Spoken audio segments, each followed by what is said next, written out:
Halo, kembali lagi bersama kami konseling anak dan remaja. Di sini kami yang beranggotakan Baginda Rehanzen, Petran Andriansyah, dan Obi Teso. Kami akan membahas tentang konseling model transteoretik dalam perubahan perilaku merokok pada remaja.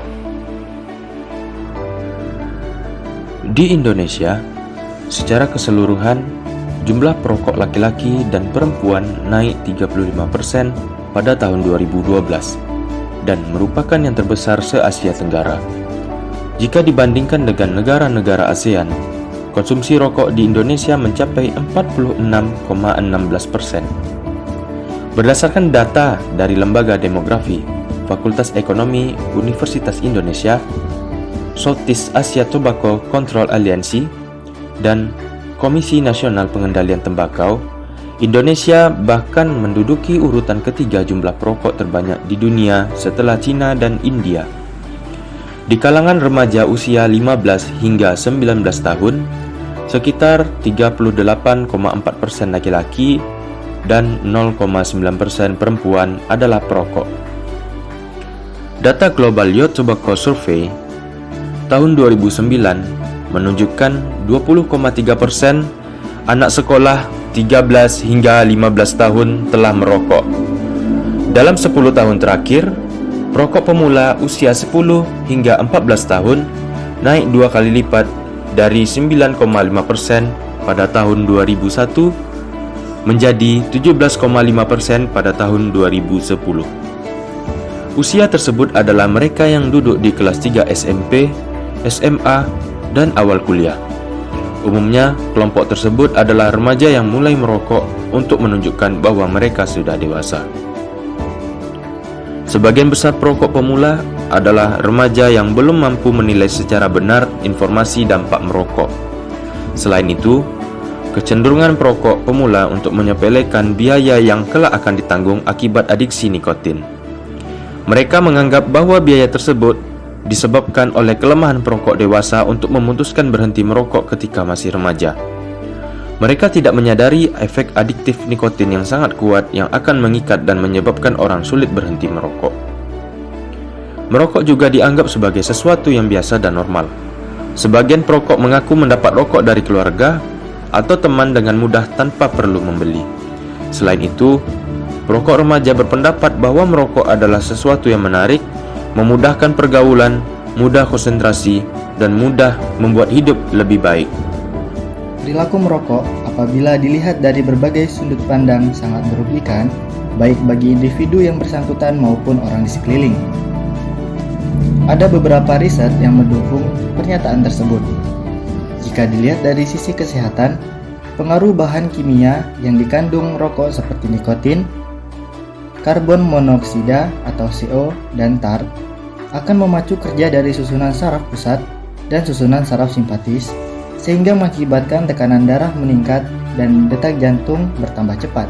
Selain itu, rokok dapat menyebabkan penyakit bronkitis kronis, emfisema, kanker paru-paru, laring, mulut, faring, esofagus, kandung kemih, dan penyempitan pembuluh nadi. Beberapa individu perokok berusaha berhenti merokok melalui bantuan pengobatan yang diadakan instansi kesehatan pemerintah dan non-pemerintah. Bantuan pengobatan yang biasa digunakan instansi kesehatan dalam program rehabilitas rokok untuk mengakhiri perilaku perokok memiliki 3 jenis pendekatan.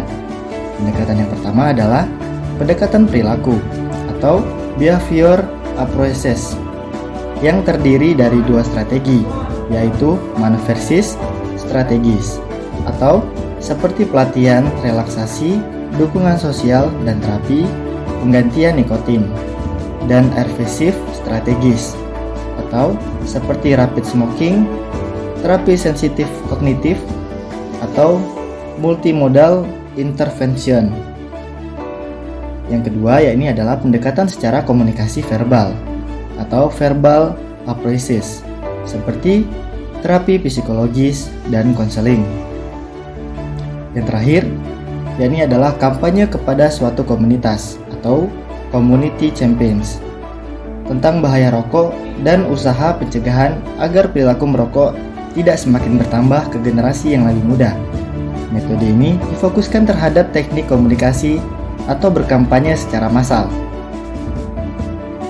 Proses perubahan berhenti merokok dapat diadaptasikan melalui 6 tahapan perubahan perilaku melalui model transteoretik, yaitu teori yang menilai kesiapan individu untuk bertindak atau berperilaku sehat dan membuat strategi atau proses-proses perubahan untuk membantu individu melalui tahapan perubahan ke tahap aksi dan pemeliharaan. Menurut teori ini, individu yang paling mungkin sukses mengubah perilaku adalah individu yang melakukan usaha berdasarkan strategi yang sesuai dengan tahapan kesiapan untuk berubah. Dasar teori model transteoretik ini adalah perubahan perilaku merupakan suatu proses dan setiap orang berada pada tingkatan yang berlainan berhubung dengan motivasi dan kesiapan untuk berubah. Sehubung dengan perilaku merokok, model ini mengidentifikasi 5 tahapan kesiapan yang dapat diterapkan pada semua jenis perubahan perilaku. Yang pertama, pre-contemplation, yang dapat didefinisikan sebagai keadaan individu yang tidak mempunyai keinginan untuk mengubah perilaku. Kebanyakan individu pada tahap ini bahkan tidak sadar kalau mereka mempunyai masalah perilaku. Dengan demikian, individu pada tahap ini sangat sulit memotivasi untuk mengubah perilaku mereka.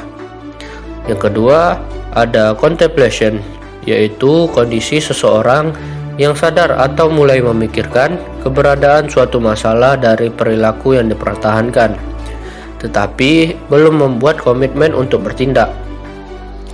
Pada tahap ini, seorang perokok mulai memikirkan suatu saat ia harus mengakhiri perilaku merokok karena berbagai efek negatif rokok mulai terasa. Karena belum dapat membuat suatu komitmen terhadap perilaku merokok, mereka akan mencari saat dan kondisi yang tepat untuk dapat memotivasi untuk berhenti merokok. Kemudian yang ketiga, preparation, yaitu tahap ketika individu berniat mengubah perilaku dalam waktu dekat. Pada tahap ini, perokok telah siap untuk berhenti. Proses perubahan yang terjadi pada tahap ini adalah self-liberation, yaitu individu membuat komitmen yang kuat untuk berubah. Pada beberapa kasus, perokok mulai membuat rencana berhenti seperti menentukan kapan akan berhenti atau mengurangi jumlah penggunaan rokok. Yang keempat, action. Sebagai tahap ketika individu memulai mengubah perilakunya untuk mengatasi masalah. Tindakan mengubah perilaku dan faktor-faktor yang mendukungnya membutuhkan suatu komitmen terhadap waktu dan energi. Kelima, ada maintenance, yaitu tahap ketika individu menjaga perubahan perilaku dari kemungkinan replace atau kembali ke perilaku yang telah ditinggalkan. Yang keenam, ada termination, yaitu merupakan tahap terakhir yang dapat diaplikasikan pada perilaku adiktif. Pada tahap ini, perilaku yang tidak sehat tidak akan pernah kembali dan individu tidak memiliki ketakutan akan kambuh. Meskipun individu tersebut merasa depresi, cemas, bosan, kesepian, marah, atau stres, mereka yakin bahwa mereka tidak akan kembali pada perilaku lama yang tidak sehat sebagai jalan penyelesaian masalah. Intervensi melalui pemberian motivasi berdasarkan model transteoretik terbukti berpengaruh pada perokok kelompok usia remaja. Pemberian motivasi mampu mengubah secara positif perilaku merokok, bahkan sampai pada berhenti merokok.